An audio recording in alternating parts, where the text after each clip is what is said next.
जैसा कि आप सभी को पता है, आपके फाइनल बोर्ड एग्ज़ाम के लिए अब ज़्यादा समय नहीं बचा है। अगर आप कम समय में अपने फाइनल एग्ज़ाम की अच्छे से तैयारी करना चाहते हैं, तो उसके लिए आपको हरियाणा बोर्ड के द्वारा जारी किए गए प्रैक्टिस पेपर, सैम्पल पेपर और प्रीवियस ईयर क्वेश्चन पेपरों को सोल्व करना चाहिए, क्योंकि इससे आपके लगभग सभी इंपॉर्टेंट क्वेश्चनों की तैयारी हो जाएगी। आज मैं आपको इस वीडियो के अंदर क्लास 12th का फाइन आर्ट का जो प्रैक्टिस पेपर हरियाणा बोर्ड ने जारी किया है, 2 प्रैक्टिस पेपर हैं, कोड ए और कोड बी।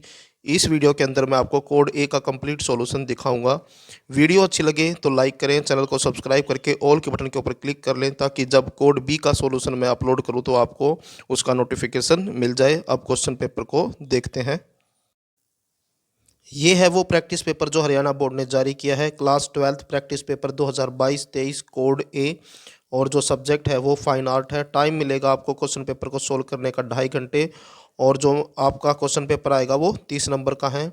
यहाँ पर इंस्ट्रक्शन दी गई हैं, इन इंस्ट्रक्शन को पढ़ लीजिए, क्योंकि अगर आप इन इंस्ट्रक्शन को अभी पढ़ लेते हैं तो फाइनल एग्ज़ाम के टाइम पर आपको पढ़ने की ज़रूरत नहीं पड़ेगी, क्योंकि सेम इंस्ट्रक्शन होंगी क्वेश्चन पेपर में। यहाँ पर मैं आपको क्वेश्चन पेपर दिखाऊंगा, और इसका सॉल्यूशन जो है मैंने नोटबुक में तैयार कर रखा है। यहाँ से क्वेश्चन पेपर आपका स्टार्ट होता है। पहला क्वेश्चन है, मेवाड़ शैली की विवेचना करें। 5 नंबर वाला क्वेश्चन है, और चॉइस में है पहाड़ी शैली का उल्लेख करें।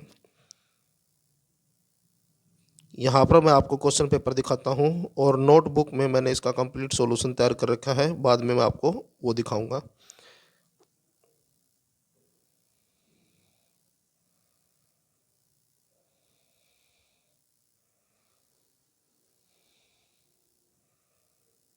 तो ये था आपका क्वेश्चन पेपर। अब मैं इसका सॉल्यूशन दिखाता हूँ। Class 12th fine art session जो है 2022-23, और पहला क्वेश्चन आपने क्वेश्चन पेपर में देखा था, मेवाड़ शैली की विवेचना करें।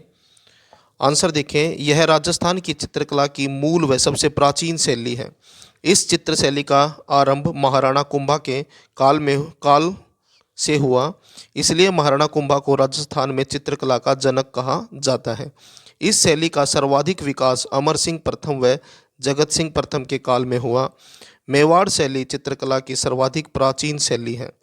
यह चित्र शैली राजस्थानी चित्रकला का प्रारंभिक और मौलिक रूप है। मेवाड़ में प्रारंभिक चित्र श्रावक, प्रतिक्रमण, सूत्र, चूर्णी, सावण, पणिकमल, सूत चूर्णी ग्रंथ से 1260 ईस्वी के प्राप्त हुए हैं, जिसका चित्रकार कमलचंद था। इस ग्रंथ का चित्रांकन राजा तेज सिंह के समय में हुआ। यह मेवाड़ शैली का सबसे प्राचीन चित्रित ग्रंथ है। मुख्य विशेषताएं देखें, इस शैली में पीले रंग की प्रधानता है। इस शैली के चित्रों में प्रमुख कदम्ब के वृक्ष को चित्रित किया गया है। वेशभूषा में सिर पर पगड़ी, कमर में पटका, कानों में मोटी घेरदार जामा पहना जाता है। पुरुष लंबी मूछें, बड़ी आंखें, छोटा कपोल व कद गठीला शरीर होता है। स्त्री आकृति लहंगा व पारदर्शी ओढ़नी, छोटा कद, दोहरी चिंबुक और ठुड्डी पर तिल, मछली जैसी आंखें, सरल भावयुक्त चेहरा होता है। प्रमुख चित्रकार कृपयाराम, भैरूराम, हीरानंद, जगन्नाथ, मनोहर, कमलचंद आदि, ये सभी प्रमुख चित्रकार थे। और इसके बाद है प्रमुख चित्र रागमाला, बारामासा, कृष्ण लीला, नायक नायिका आदि, ये प्रमुख चित्र हैं। नेक्स्ट क्वेश्चन है क्वेश्चन नंबर 2, जहांगीर काल के चित्रों की विषय वस्तु तथा विशेषताओं का उल्लेख करें। आंसर देखें, जहांगीर के काल में चित्रों में प्राकृतिक रंगों का प्रयोग किया गया। इस काल में मुगल चित्रकला का भारतीयकरण हुआ और वह ईरानी प्रभाव से मुक्त हो गई। इस काल में प्राकृतिक दृश्यों तथा पशु पक्षियों का तथा आखेट का चित्रांकन बहुत सजीव हो गया। उस्ताद मंसूर मुराद और मनोहर इस क्षेत्र में सबसे विख्यात थे। जहांगीर स्वयं चित्रकला का पारखी था। ललित कलाओं में उसकी सबसे अधिक अभिरुचि चित्रकला में थी। जहांगीर अपना अधिकतर खाली समय चित्रकारों के सानिध्य में व्यतीत करता था। अपनी आत्मकथा तुकुज ए जहांगीरी में जहांगीर यह दावा करता है कि वो ऐसे चित्र में जिसमें कि कई प्रतिष्ठित चित्रकारों ने मिलकर बनाया हो यह बता सकता था कि चित्र के अमुक भाग को किस चित्रकार ने बनाया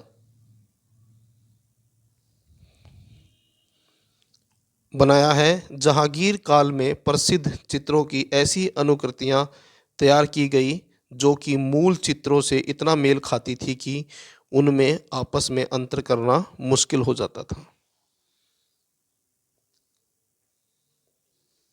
चित्रकला की विशेषताएं। जहांगीर काल के प्रसिद्ध चित्रकारों में चित्रकला की विशेषताएं जहांगीर काल के प्रसिद्ध चित्रकारों में अबुल हसन, उस्ताद मंसूर, उस्ताद मुरान मनोहर, तुलसी, बिशनदास, गोवर्धन और सालीवाहन सम्मिलित थे। जहांगीर काल में प्रचुर मात्रा में व्यक्ति चित्रों का निर्माण किया गया। इस क्षेत्र में बिशनदास सबसे विख्यात था। बिशनदास द्वारा बनाया गया नवजात शहजादे शाह शुजा का चित्र अत्यंत सजीव है। जहांगीर के काल में चित्रों के विषयों में ईसाई विषयों पर आधारित चित्रों का भी निर्माण किया गया। जर्मन चित्रकार एल्बर्ट ड्यूरर के चित्रों से प्रभावित होकर जहांगीर ने उसके चित्रों की अनुकृतियां तैयार करवाई थी। जहांगीर का शासनकाल चित्रकला की दृष्टि से मुगल काल का स्वर्ण युग कहा जा सकता है। नेक्स्ट क्वेश्चन है क्वेश्चन नंबर 3। क्वेश्चन है गुलेर चित्र शैली का वर्णन करें। आंसर देखें इसका। गुलेर शैली का जन्म 18वीं सदी में गुलेर तथा निकटवर्ती स्थानों में हुआ था।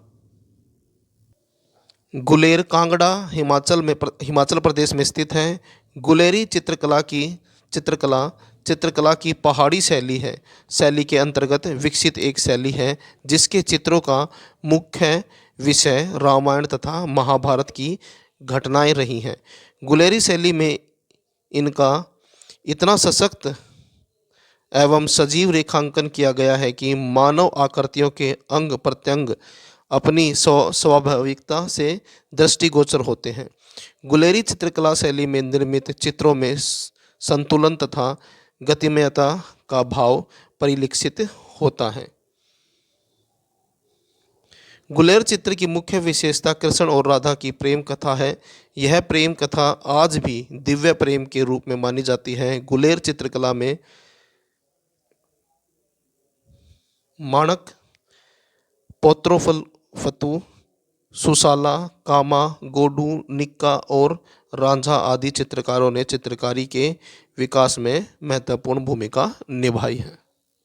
नेक्स्ट क्वेश्चन है क्वेश्चन नंबर 4। अवनींद्रनाथ टैगोर पर नोट लिखें। आंसर देखें। अवनींद्रनाथ भारत के बंगाल प्रदेश में जन्मे चित्रकार थे। 20वीं शताब्दी की शुरुआत में बंगाल स्कूल का विचार अवनींद्रनाथ टैगोर को आया। उनकी अरब रात की श्रृंखला ने वैश्विक स्तर पर एक निशान बनाया क्योंकि यह भारतीय चित्रकला के पिछले स्कूलों से बिल्कुल से अलग हो गया और कुछ नया लाया। उन्होंने भारत कला में स्वदेशी मूल्यों को शामिल करने की कोशिश की और कलाकारों के बीच पश्चिमी कला शैली के प्रभाव को कम करने की कोशिश की। वह अपने चित्रकला, भारत माता और विभिन्न मुगल थीम वाली पेंटिंग के लिए जाने जाते हैं। Abanindranath Tagore Indian society of associate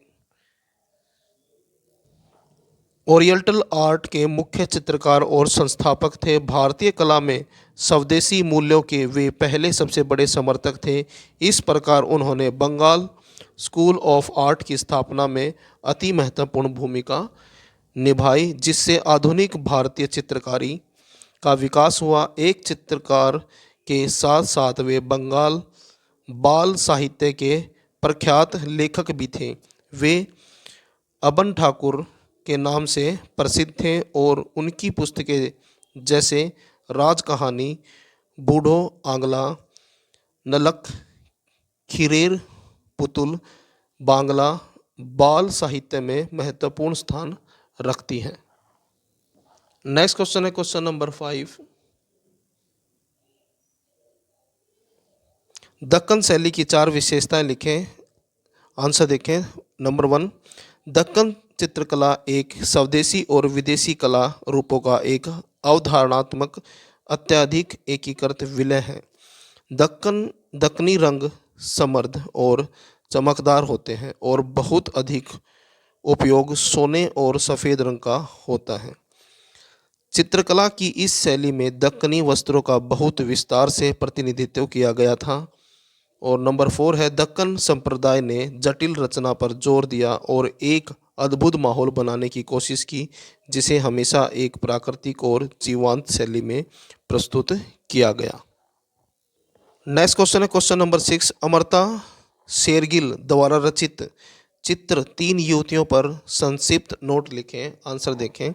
3 लड़कियां यानी कि 3 युवतियां शीर्षक के इस चित्र में हम 3 युवतियों को एक साथ बैठे पाते हैं, पर एक साथ होते हुए भी अमृता शेरगिल ने उन्हें 3 स्वतंत्र लड़कियों के रूप में दिखाया है। उनके वस्त्रों के रंग तो भिन्न हैं ही, साथ ही उनके चेहरों के रंग भी भिन्न हैं। इन तीनों में कोई भी गोरी तो नहीं है, वे एक समान सांवली भी नहीं है। चित्र में तीनों लड़कियों के चेहरे पर कोई स्पष्ट भाव नहीं दिखता और तीनों ही अपने आप में इस हद तक खोए से लगते हैं कि हमें लगता है मानो उनके पास बोलने के लिए कुछ भी नहीं है। इन सब के साथ साथ वे तीनों कुछ असहज सी मुद्रा में चित्रकार से मुंह फेरे बैठी सी दिखती हैं।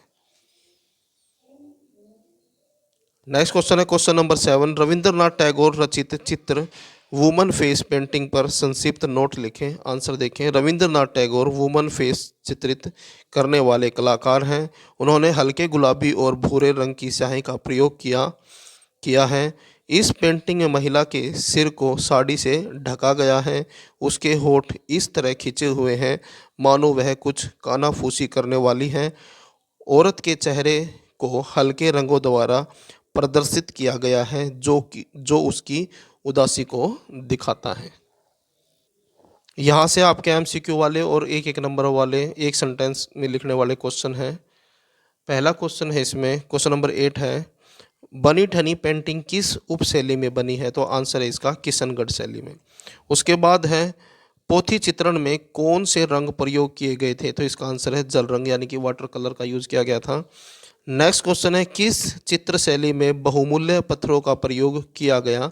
तो आंसर है मुगल चित्र शैली में बहुमूल्य पत्थरों का प्रयोग किया गया।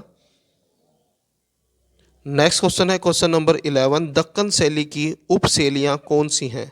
आंसर देखें। दक्कन शैली की 4 उपशैलियाँ हैं। पहला है अहमदनगर चित्रकला शैली, दूसरा है बीजापुर चित्रकला शैली, तीसरा है गोलकोंडा चित्रकला शैली और चौथी है हैदराबाद चित्रकला शैली। उसके बाद है next question question number 12, Raja Ravi Varma के चित्रों का माध्यम लिखें।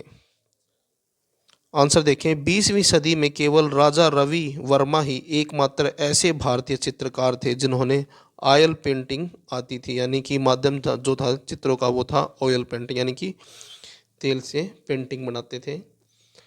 नेक्स्ट क्वेश्चन है क्वेश्चन नंबर 13, अवनिंद्र नाथ ठाकुर की किसी एक पेंटिंग के बारे में बताएं। आंसर देखें। सन 1930 में बनाई गई अरेबियन नाइट्स श्रृंखला उनकी सबसे महत्वपूर्ण उपलब्धि थी। वे मुगल और राजपूत कला शैली से बहुत प्रभावित थे। तो ये था आपका क्वेश्चन पेपर का सॉल्यूशन कोड ए का fine art subject class 12th। Video अच्छी लगे तो लाइक करें, चैनल को सब्सक्राइब करके ऑल के बटन के ऊपर क्लिक कर लें ताकि जब इसका नेक्स्ट पार्ट यानी कि प्रैक्टिस पेपर बी अपलोड हो तो उसका नोटिफिकेशन आपको मिल जाए।